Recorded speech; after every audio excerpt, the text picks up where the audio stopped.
Hello and welcome to week 3 of Communication Conflict Resolution. As you know, I am your instructor, Mike Betker. That's my contact information there. And obviously, you guys now know email is a pretty good way to get a hold of me and talk to me. Let's press on here. So as we always we'll start out with this things to make and do chart here for week 3. And a lot going on this week. So obviously, if you're watching this video, you're off to a good start. So you'll want to watch this video first, which will take you through a few things. We're going to kind of we're going to discuss more about groupthink. We're going to talk about the difference between dialogic and active listening. And then we're going to get into the second half of chapter 2, which is about discerning your conflict style or conflict styles in general. We'll talk about those. Here are some of the things that are due this week. So we got a lot going on. That's why I want to get this out to you guys on Friday, so you have a good, 9 or 10 days to react to the content before you have a lot of things due. All right, thought piece 2. Let's introduce that a little bit. That's also, of course, now you'll see module 2. That's obviously in module 2, and what we're looking here to do 2 things. Now, if you look on pages, I think it's 35, 36, somewhere around there. You'll find this conflict style assessment tool. I'd like you to take that out. Obviously, you don't need to sully up your book. You can actually go on into the module, and you'll find that I've scanned this test for you, so you can just print that off and use that. But I'd like you to take that self-assessment tool and use that as a foundation for kind of some of the stuff we're doing here. So you'll do that, and then, of course, the second part of that will be to take account of your conflict assessment results. Now, I'd like you to balance what you got for results with your own thoughts about your style, because that may differ. Sometimes these tests are not accurate, but I'd like you to do that and follow directions here. Obviously, you're looking at 2 pages again. We're looking at roughly 500 to 600 words, double-spaced, 12 points of font size. And, of course, you want to watch your spelling, grammar, and sentence structure. So, all right, so we do have our first test coming up. So not to be alarmed, it's worth 50 points, 25 questions. So 2 points apiece. It's a combination of true, false, and a lot of multiple choice. And there's one actually at the end. There'll be one question that's open-ended that you'll have to respond to. But that's the test writ large. Here is this, and this is also, by the way, this is on Canvas, so you can download this there. But I'll share this quickly with you. We're going to talk about, chapter 1, pages 4 through 13, and we can culminate there with groupthink. And symptoms and prevention strategies, which we'll talk about today in this lecture. Then also we're going to talk about listening, so active versus dialogic listening and what that means, and then of course the relationship between sympathy and empathy with those two. Again, we'll talk about that in this lecture as well. And then the last section, which is really the lion's share, I'd say, for this upcoming test, really focuses on the different types of conflict style management. So you got avoiding, accommodating, competing, compromising, and collaborating. They're the 5 big ones there. And we'll discuss that. We'll break that down from the chapter. So that's kind of it in a nutshell, and that's that first test, and this is your first test study guide. Okay, let's quickly talk about groupthink again, one of my favorite topics in this course. Groupthink, obviously, here's a picture of a sheep, and that's kind of funny in a way because it's really how people behave in these situations where they are often overwhelmed by the group dynamic. In other words, you often have a powerful leader who kind of leads the charge, and usually it's a leader who values loyalty over critical thinking. And so that can lead to a lot of problems, as we know. And by now you've probably seen the video I shared with you guys regarding the Challenger shuttle explosion. And we'll go through a few other examples of that today as well. But that's kind of the worst case scenario where people lose their lives because opinions are squelched by the need for cohesion, or the desire for cohesion.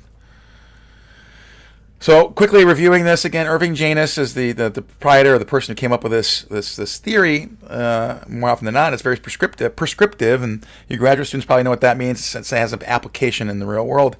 So results when groups have too much cohesiveness. So in other words, it's really a result of that. Now, conversely, cohesiveness doesn't automatically mean the group suffers from groupthink. Obviously, there's plenty of groups out there who get along great, who still make great decisions, and are okay with sharing their unfettered opinions about what's right and wrong or what's indifferent. So know that cohesiveness is just one clue or indicator, but it's not the end-all be-all. All right, what happens in groupthink? There's 6 here I want to share with you guys. First thing, As we know, the group limits discussion to only a few alternatives, right? So it's like, here are a couple things, the only ones we're going to accept. There may be 15 other things you could do that might be better, might present a better option, but because the group is sort of suffering from this cohesiveness overload, they don't even entertain those. The number two, the first idea selected is never re-examined for flaws. So if you get that great idea, that first idea, that's why I always advocate for lots of ideas, and you want to have those and debate those vigorously, versus coming up with a great idea first and then not even thinking about it anymore, because you'll leave things out that may be a shame. Three, minority opinions are quickly dismissed and never re-examined. Right. So if you're the minority person in a party, and you've been dismissed in the past, you're more likely not going to say anything next time around, right? So ultimately, like I said before, these dissenting opinions or the minority opinions are often squelched by the need for cohesion. Number four, expert opinion is not sought. Again, you don't bring any from the outside. A good example of this, I would say, and this may be political for some of you, but ultimately the idea that global warming is not happening is just a shame when 99.9% of all scientists suggest that it is. In spite of that, we have still some dissension here around that idea, and obviously the expert opinions are being ignored. So that's one example of many, I would say. Number five, information gathering is highly selective. So again, you have this filter placed upon the group that says, all right, these are the only things we believe in, and everything else is going to be filtered out. So you're just not allowing anybody to be exposed to any alternative messages. Last but not least, of course, and we know this to be the case, if you got a plan and suddenly everything goes sideways, which can happen, they're caught with their pants down because they don't have any other contingency plans in place. So that's often the case. That's the result of what happens in groupthink. As we know, we've probably not seen the story, and maybe you lived through it. I did, actually. I lived through this.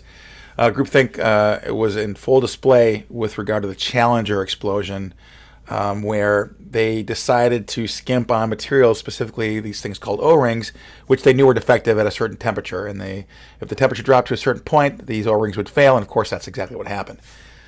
It was traumatic, and this is a video here, a clip of a video. Obviously the second in line there is Krista McAuliffe, who is a school teacher, and thousands of students, hundreds of thousands of students across the country were watching as this Challenger went up and quickly exploded.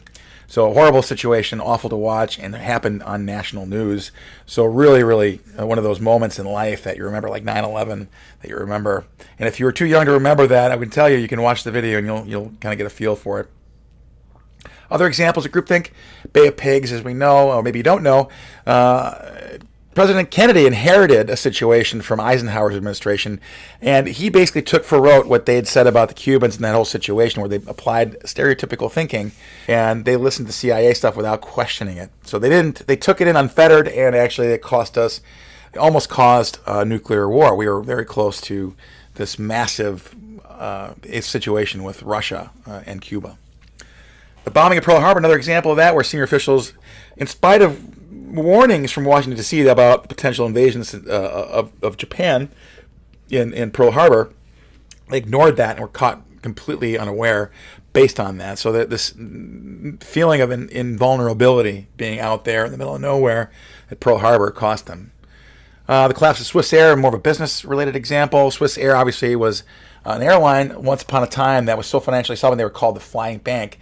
So it really, really started believing their own press and ignored some of the facts about what was going on. And obviously, if you know anything about the airline business, it's cutthroat, and it's hard to make a buck in airlines these days, especially. But that they were kind of caught unawares. And of course, last but not least, the mass resignation of the Major League Umpires Association is one example where members resigned in 1999, attempt to gain stronger negotiating position. And they overestimated the resolve of the unity of the members. In other words, they thought, oh, come on, let's go. We're all going to do this. And, of course, people, after a period of time, lost their resolve. And so the people miscalculated the strength of the group that way. That's, again, another example of groupthink. All right, 8 symptoms, quickly. Illusion of invulnerability, right? So we know what we're doing. Nothing can go wrong. Everything's hunky-dory.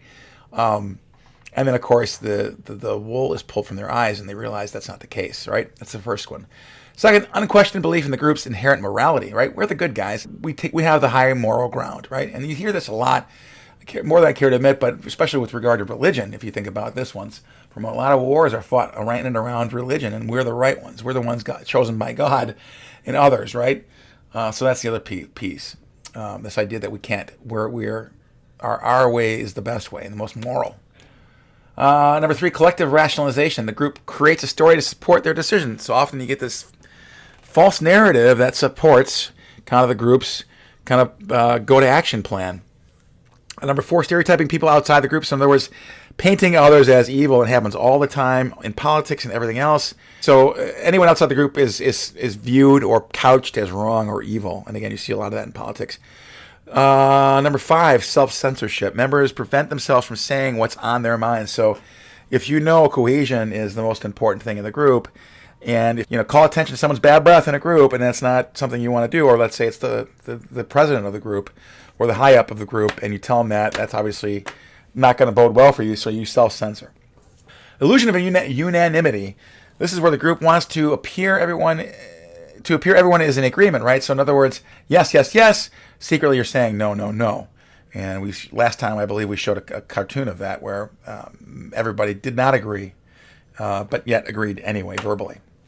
Direct pressure on dissenters, right? Members are strongly encouraged not to disagree by others. And in some cases, you got mind guards who play that role, right? And if you see the video for the Challenger explosion piece, you had some of that going on. You had some mind guards encouraging other members to kind of make the right decision, quote unquote, right decision, which was the wrong decision.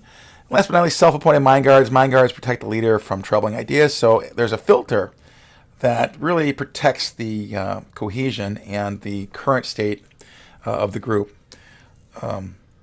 So that's kind of some symptoms of groupthink. So if you see some of these, you'll kind of know. Now, 12 Angry Men is a movie, obviously, and I'm a movie guy, as you now know.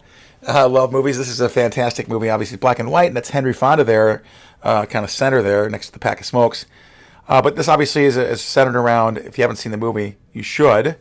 But it centers around the indictment of a young man who committed a murder, and there's 11 guys here who emphatically debate that. Now, Henry Fonda plays the role of the dissenter, the only one in the group who disagrees, or at least thinks there should be debate, some rational debate, which is really how you overcome groupthink, right? So take a look at that clip. That's actually in the module. So how do you prevent it, right? So one way to do it, you can't always just have Henry Fonda in your group, right? But maybe you should play that role of Henry Fonda, right? And always question. So let's talk about some of the things you can do, right? First, you can assign all members as critical evaluators. That's the key. You can say, all right, I as a part of this group, I want you to challenge me at every turn, right? Not to be annoying or not to submarine things, but certainly to ask the critical questions so that you don't make mistakes. Number 2, leaders need to express thoughts carefully, right? So that's the key. Now, if you're a leader, you obviously hold a lot of power, and people will be reticent to share their honest opinion with you unless you let them know there will be no reprisals for your honest opinion, right? In some cases, that they say that, but they don't mean that. So you got to make sure, as a leader, you got to make sure that they know you're not going to get castigated for your opinion. Number 3, break into independent discussion groups. A smart way to do that, right? Let's say you got a leader in the room and there is some concern about whether that person is going to judge you unfairly for your opinion. So breaking into smaller groups and kind of combining forces in a smaller group is an easy way then to present that back so that you share responsibility and bring that message back to the leaders. Number 4, discuss group projects with people outside the group. Another smart thing to do is go to different disciplines. In other words, I used to have meetings, marketing meetings, and we'd bring people from different disciplines like sales, for example, or engineering even in some cases, where they would give you their unvarnished opinion about the truth. And maybe it's not right, but either way, you got another point of view at it. Number 5, toward that end, call experts from outside the group. So bringing people in to weigh in. Folks who may know a lot more about a topic than the average person, right? Bringing that in can actually really, really help. Number 6, assign a devil's advocate. I've done this before in my meetings. Have somebody just automatically wear the black hat. And when I say black hat, the person who really was always kind of focused on the other side of it. Like, what about this? And what about that? Did you consider this?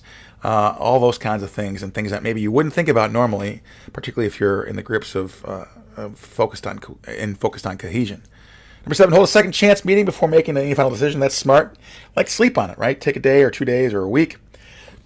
And then come back to it again and rehash the final decision before you make that final decision. And last but not least, always have a contingency plan. And invariably you see in these groupthink situations where bad things happen that they don't have a backup plan because they never thought that anything else would be needed because they were right. All All right, quickly, I just want to share this on the Cuban Missile because I think it's interesting. I like the historical background of this. But Kennedy actually took to heart what happened there. I mean, obviously, we had just narrowly avoided a massive nuclear war with Russia. But Kennedy took a lot of measures to kind of overcome groupthink moving forward. So he created what's called XCOM, which included people from LBJ's, his cabinet, Robert Kennedy, his brother, and members of his cabinet as well. He kind of cross-pollinated that so that they played devil's advocate, and Robert took the role of devil's advocate actually to vigorously argue against contemplated courses of action to force open group debate. So that was really smart thing he did, and something more presidents, I think, should do. All right, so that's groupthink. We're going to switch here now. I just want to talk about say it, shout it, skip it quickly. This is something I'd like you to read.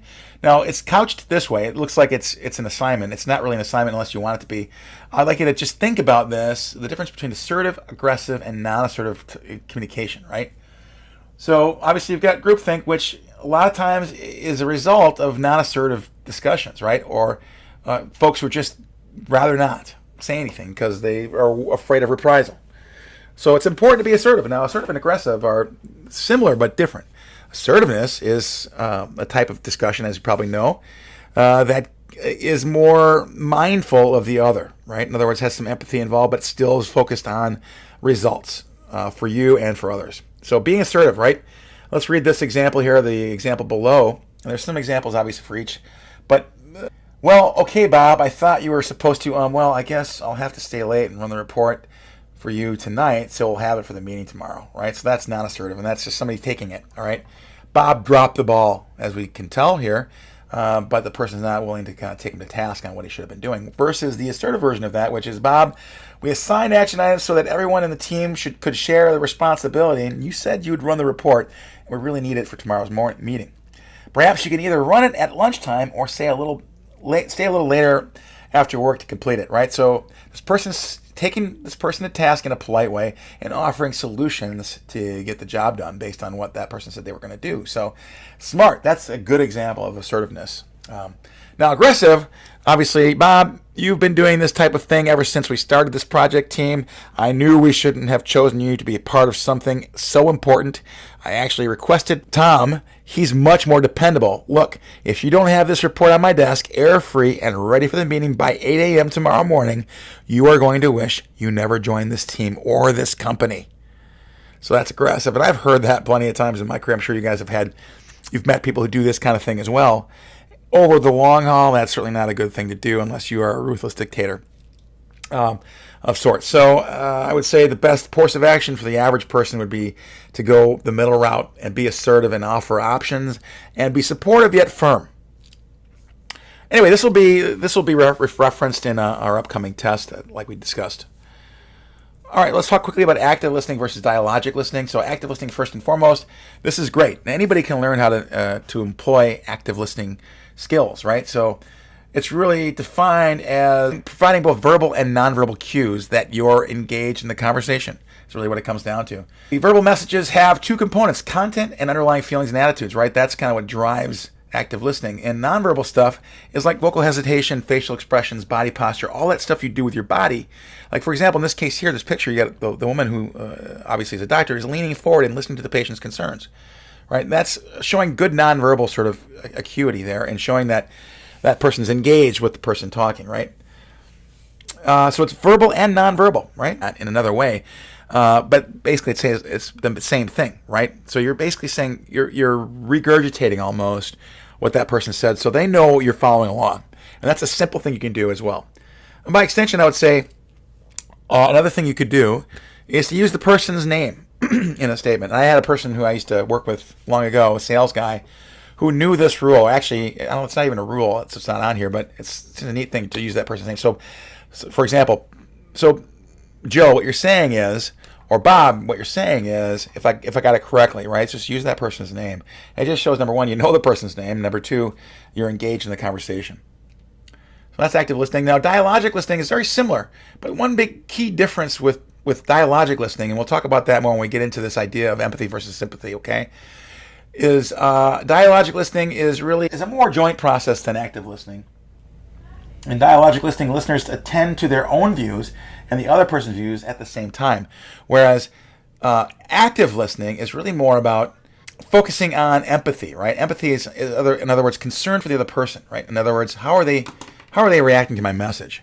And putting yourself in their shoes a little bit almost. So that's kind of the main difference here. So we'll go through this, but I think I wanted you to, if there's one takeaway between active listening and dialogic listening, it's that. Dialogic listening is more based on sympathy, and so like, okay, I sympathize with you. In other words, I understand, appreciate what you're saying, but I can't really understand because it's not possible to feel what another person might feel.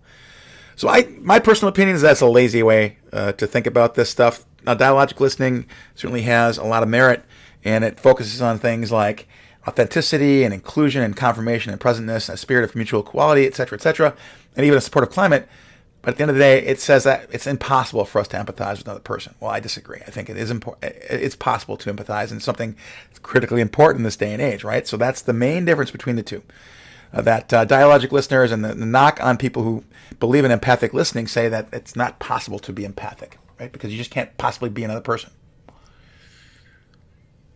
Okay, so toward that now, how do you apply this stuff, right? How do you apply this to conflict management? So really the end game for us here in this class is if you're interested in doing this kind of work, it's great work, right? You can actually become a professional at doing this. So helping navigate conflict for people, right? Helping them walk through a conflict. And it's big business, right? And obviously communication folks can take this and run with it and make a career out of this. But a couple of things I want to share with you guys that you would do, and we're going to go into this more in module 4, where we break down conflicts and learn how to do that. But a couple of things to set the table: controlling the environment and reducing noise. That's the first one, right? If you want to be in a quiet place and a neutral place, right? Now, conversely, if you want to put the screws to somebody, you can do that, and that's called interrogation. That's not what we're after here, right? We're looking for a neutral ground. Being totally present in the moment, obviously, that thing is, right? Just being aware. Now, you've seen many kind of lampoonings of people sitting with therapists and going through that where they just check out, right? So you've got to really be engaged and show them some of the things like active listening stuff, right? And empathy really plays a big part, I think, understanding both sides if you're negotiating the middle. Allowing the speaker to speak without interruption, that's a hard one for me. A lot of times my wife will tell me I interrupt way too much, so I'm working on that, and I think a lot of people have that problem. For me, it's like I got to get it out, otherwise I might forget it. But that's something I got to work on, and I think a lot of people do. But you got to get really good at not interrupting people if you're going to do this kind of work. Asking for help to understand the meaning of words. So if somebody says something like, let's say, for example, you're negotiating two business partners who use a lot of terminology you don't know, it's okay to ask for the meaning, right? And they'll explain that to you more than likely. And a lot of times that's a way of maybe kind of creating common ground. If they both think the same word, you can say, oh, we already agree. Take notes with the speaker's permission. Obviously, you want to ask for that. And I would say, even by extension, if you're going to record the meeting, which sometimes people do, as a way of taking notes, you want to make sure you get permission for that. And of course, and again, getting back to the clarifying questions here, two things you want to do to be aware of. You don't want to ask questions that are threatening in any way, right? In other words, questions that are not interrogation style. In other words, where were you the night of 9/11? That kind of thing, right? So we're not doing that. We, as much as possible, trying to play our Switzerland. A couple other things here with regard to conflict management, focusing on identifying what the issue is or the problem, the conflict. And again, module 4 will break that down in more detail, but I want you to understand kind of the basics here. Obviously making frequent summaries of issues and facts, again, and that's what you'll do. We're climbing a mountain here, right? So every time you have a chance, you want to summarize where we're at. So people get the feeling we're making progress, and you'll be the one to ultimately set the table for that. Identifying and remembering underlying feelings. So you'll pick up on things, body language, etc., where people will send the message, right? They'll have underlying feelings about certain topics, so you'll know, right? By extension, again, you want to acknowledge the speaker's feelings, and finally, not expressing any opinions or evaluations, right? Again, you are Switzerland. You're trying to be as neutral as possible. Now, it's really hard to be neutral on stuff. You may have an opinion about things, but again, you've really got to be neutral as possible. All right, so that one thing I want to mention, just last thing I want to talk about is study circles. How do you facilitate this? Now, this is a cool thing that evolved from Sweden in the 20th century as part of political movements, right? So the study circle is just what it sounds like. You see a circle here, right? And it's of people who want to discuss a topic or an issue. So in the United States, study circles discuss issues such as race relations, same-sex marriage, and immigration. So you see this still, not as much these days, but back in the 90s and 2000s, you saw a lot of this stuff kind of happen. But They're meant to encourage people to express their opinions and listen to others. And here's the key, right? It's facilitator-led. So you've got somebody who plays that role of Switzerland, or the person who's neutral to some degree, to maintain sort of an active, non-inflammatory dialogue. So you're facilitating that. Now, I've often seen people use like a ball of some kind where you're in a circle, and if you have the ball, you have the floor, right? And of course, if somebody wants the floor, they get the ball, and then of course, what that does is it eliminates or limits interruptions to some degree. So lots of tricks like that the book talks about, so I encourage you to read deeper into that. All right, let's move on now to chapter 2. So that kind of wraps up on things we discussed last time, and some stuff. This stuff obviously you'll find in the upcoming test. We're going to break down chapter 2, the second half, pages 35 to 49 now, and really what we're going to talk about is Western styles of conflict versus Eastern styles. In other words, and there was a disconnect. Obviously, look at the book. You talk about Western styles as being the end-all be-all to conflict. Well, obviously they didn't have. They were not the holy grail of conflict resolution, as we find out in the book, and obviously in history. This idea of harmony is really at the core of that. And then we're going to talk lastly about the goals of conflict coaching. All right, first Western style conflict, right? Obviously, baseball is a great example. I think you got a coach, and this is ubiquitous in baseball, but you always have that coach arguing with the umpire over a call, right? So that's typical for our culture, and obviously we are number one, right? USA all the way. Well, that's not the case elsewhere, right? Anyway, so it evolved that way, and we started out early on Deutsch's work with unidimensional view of responses, which is essentially saying, all right, it's either this or it's that. It's either this or it's that, and that's how you measured conflict, right? Well, come to find, it's a lot more diverse than slides. So I guess what I want to share with you now is this idea of a dual concern model, right? Which is really where the Thomas Kilmann conflict mode instrument evolved from, right? So whereas you had unidimensional views of responses, you now have something called dual concern, which involves 5 possible scenarios or styles. And I assume that everybody's got a go-to default style, so I'd like you to do now, as we discuss this, I'd like you to take stock in your own style as we read through this stuff here, right? But this is kind of the one you'll see most often. There's variants of this throughout the book, but this is the one we'll kind of refer to most often, right? So we'll start lower left quadrant there. The avoiding styles we know is the goal to delay a conflict of any kind, so just don't engage, right? Lower right, the blue rectangle, accommodating is the goal. The goal is there to yield, right? In other words, you're cooperating, but you're not assertive. Now the squishy middle, that red part, compromising, is the one most often people fall into because it's easy and it's fair, and it's seemingly fair, and it results in a solution in most cases. But maybe not. Maybe the solution, because you have to give something up, you have some bad feelings, and it fosters future conflict. So compromising is, something we probably all have felt that we've gone through the most often. The goal is to find a middle ground somehow, and where each party has to give something up. Left-hand side is really, I've seen this a lot. My mother was actually very good at this, and she was very competing, and she's softened since, thankfully, but I adopted that and kind of had to unlearn that. But the competing style is what we do here in this country quite often. It's the goal to win at any cost, right? So at the expense of the other. And then, of course, there's collaborating, right? So the good example I use is, let's say you have 2 parties and one orange, and both parties want that orange. Well, come to find, if you do a little questioning and you ask key questions, you may find one party just wants the rinds because they use the rinds for the orange for cooking. The other party just finds oranges to be juicy and delicious, as I do. And so it's a win-win, right? But you wouldn't have known that had you not asked questions about that. So that's what collaborating is all about. It is the holy grail, frankly. It's not achievable in every case. However, I would say it's important to at least consider the collaborating style. And we'll talk more about where it kind of falls apart when you try to do collaboration, and maybe it's time to cut bait and go somewhere else. Here is another chart that's also in your... sorry, my dog's barking his head off if you can hear that. Another chart that kind of walks through these 5 quadrants in more detail, so I'm going to walk you through these quickly here. Lower left avoidance. The key there is focus on your own agenda. So it's, low, right? You don't focus on your own agenda very much, and even so, you don't focus on the relationship either. You just choose not to engage at all. Things you could say is like, forgot about it. Conflict? What conflict? Can we talk about this some other time, right? So you're pushing, delaying, and avoiding. Pretty common, right? Now, obviously, we talked about this again, the harmony versus avoiding piece. Now, in Western, non-Western cultures, we know that now as more preservation of harmony, right? Not just avoiding.